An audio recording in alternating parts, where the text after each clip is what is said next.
This next conversation is a hold yourself together, Brooke, sort of a chat, but I trust my next guest to be the steady anchor that she always is.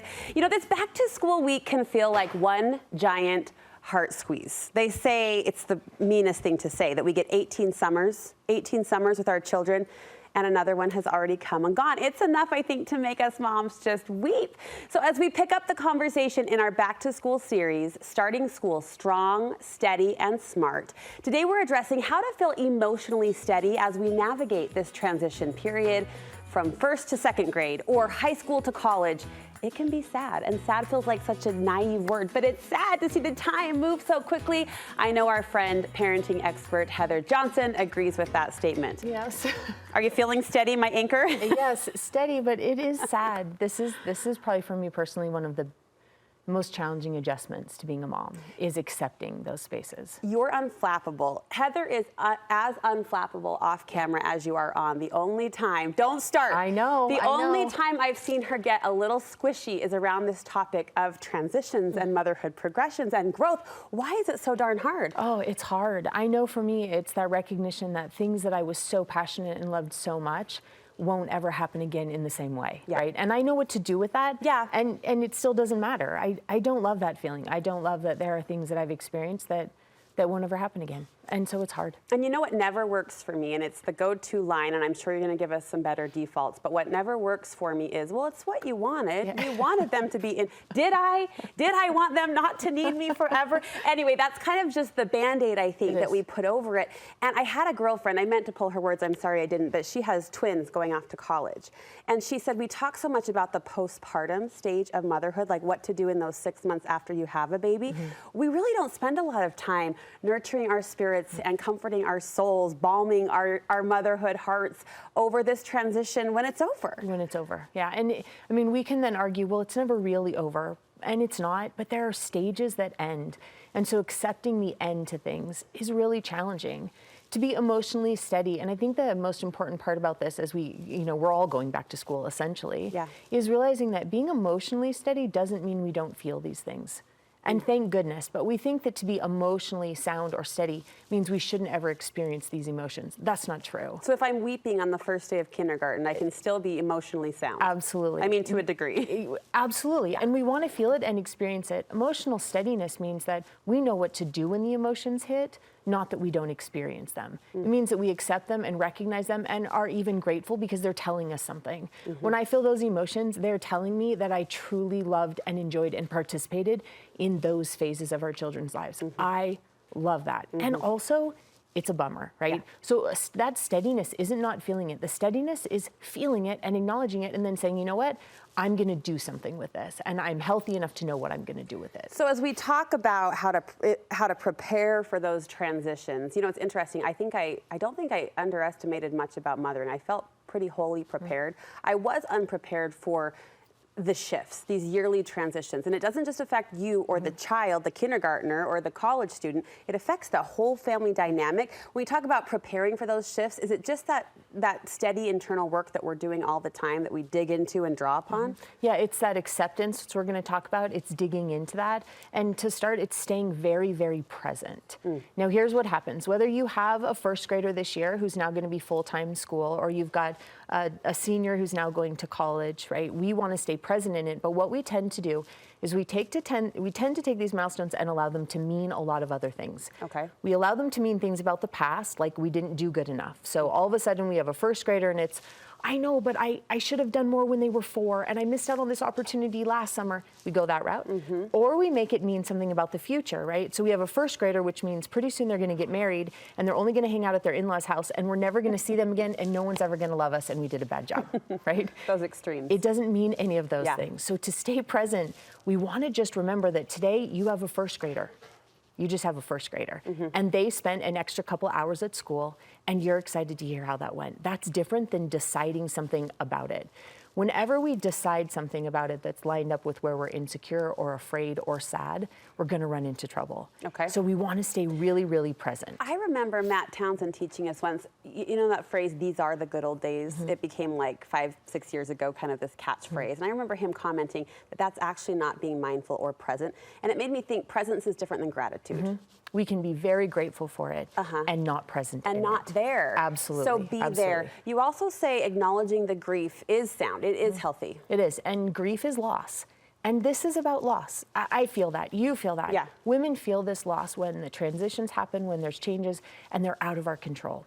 So whenever we start to feel that grief, and grief is the emotions behind the situation, how you're interpreting the situation, we want to do a couple things. The first thing we can do is we really want to make some solid choices about how we're going to view it and what we're going to do with our time and energy. But then we want to work to connect with people. Okay. The last thing we want to do is isolate ourselves and hold back and hole up and decide that the world is ending instead of going out and connecting in any way we possibly can.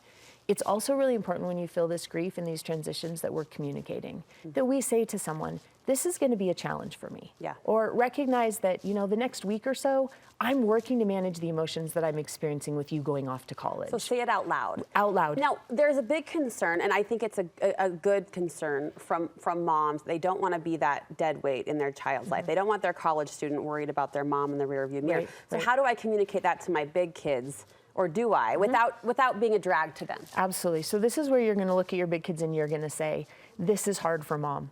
This is a new place for me to be. I haven't experienced this before, and I recognize that there's a lot of grief or loss. You can express that. Okay. Then you're going to say, and here's what I'm doing about it. So that you've assured them that you're in a good place or getting to a good place, Yeah. even though you're also having those experiences. So when you see mom cry, I'm fine, I'm good. I'm good. I'm working through this, Yeah. and I know what I'm going to do with it. I know where I'm headed with it, or I'm so excited you're having these experiences. We can be sad and also be really excited at the same time. And we forget how easy it is to let those things coexist if we'll just let them. There's no way I want to hold our kids back. I can be so excited for the transitions, and also I can be so grateful and sad that I won't ever be a first day newborn mom again. I can have both of those things. Let's talk practical and tactical. You say it's a good time to get busy. To get really busy. Busy. Yes, go out, do something, plan lunch dates, pick up a hobby, go get busy. Go get engaged, go get involved in some way. If you will need to work at your kid's school, go work there. But do That's a something. good idea. Yeah, for sure. I might have a side career in my future. Go get busy. Now, here's something else that's really cool about this. When we're getting busy as moms in these transitions, we're really good when our kids come home at the end of the day to say, how was your day? What did you do today? But it's not very often that we tell them what we did today. And so a really great way to navigate these transitions is to also tell them what we did. And the more we do, right, the more we get engaged and involved and have something to share and little people or big people to hear what it is we did, the less we feel tied down or uncomfortable with the transitions. Well, and that feels relationally progressive. Like I'm going to grow with you. Right. That's fun. So we say to them, how was your day? What'd you do? And they say, I did these things. And we say, guess what I did today? Now, will it be the same as them? No. Might it be grand and took 12? No. But we did do something. And so when we're expressing that, it also trains them to ask in return. And it's really cool when you have an 11th grader who says, so mom, how was your day today? You're like, so winner. how was work today? What did you do today? Yes. And now you're having those exchanges instead of you've gone, I have no purpose, I have nothing to do, and I just sat around just weeping today because I don't have any purpose because you're gone. When it does get hard, you say a mental reframe can be to look to the end goal. And I know we joked right at the beginning, it's not our favorite. This is what I didn't want to hear. I know what you didn't want to hear. But there's a lot of power in recognizing what those end goals are. Now, the end goal, sometimes we think is, like you mentioned, the end goal for us is not to not be needed or not to not be moms anymore. That's not our end goal. Yeah. But we all have a very concerted end goal that we want responsible, contributing members of society to launch out of our homes. We want that. We want them to have the beautiful experiences of their 20s and 30s like we had. We want them to do all of those and reach all those milestones. We forget that. When we're focused on ourselves and the loss, we forget that we want our kids to have these experiences.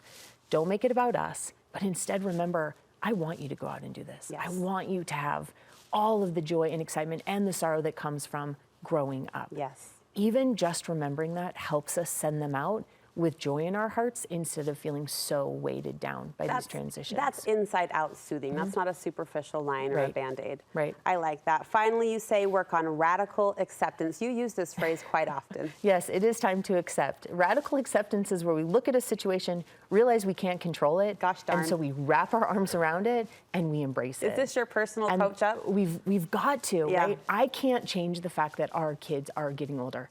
I can't. It's not going to not impact me, but I can accept it. And the more I accept it, the less the emotions have power or negative power over us.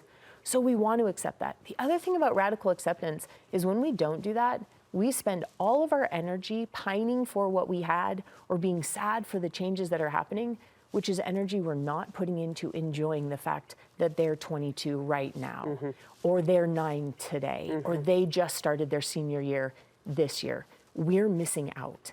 And so when we don't wrap our arms around that acceptance, the energy is going in the wrong place. And we miss out on it. And then it hurts even more Yeah. because we've missed being really, really present today. And back to that beautiful ability to feel both. I don't know how God did it, but he created our human spirits to experience this flex of emotions. We talk about kids being resilient. We are too. We are too, yep. We are stable and steady, and we can have both. And despite the fact that my number one takeaway was to go apply to be my children's aide in their classroom. No, I'm kidding. We laugh so we don't cry. Heather, Schools always need help, always. I'd be a good There's lunch always a lady. place, yeah. I'd be a great lunch lady. Yes. All right, Heather, thank you so much. We love you. We appreciate you. Heather coaches families and individuals. You can find her contact information on our website.